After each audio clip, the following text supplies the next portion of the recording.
in this movie, you play Chief. You are the protagonist. And I found it very interesting to see a man of color as the protagonist kind of going through these mental health issues and made your character so complex in many ways. But what I found interesting was once your perspective shifts, you kind of go from a little naive, a little off your rocker to super quick thinking and smart, and you really save the day at the end. And being that you are the director and you know both ends of the story, how complex was that to play both perspectives and also not give anything away?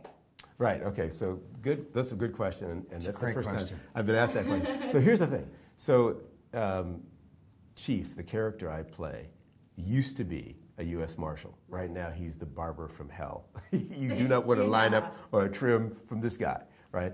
So this is a guy that used to be in a place where he had to make split-second decisions that would affect his team's life and maybe, going into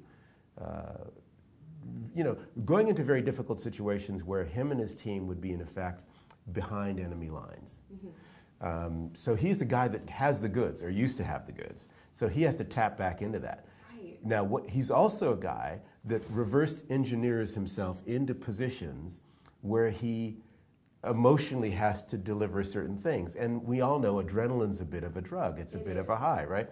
So if you've ever gone skydiving, which I would do more of if I knew I couldn't die, I just would be really bummed out to die doing there's that some done crap by that. But I don't know, have you ever done skydiving? I love swimming, I just don't want to get wet. Exactly, okay, so it's like that. So this is a guy who used to be in a place where he was on the front line of action to some degree. And now in civilian life, he's not. And so he creates this situation with this haircut gone wrong where he's got to run.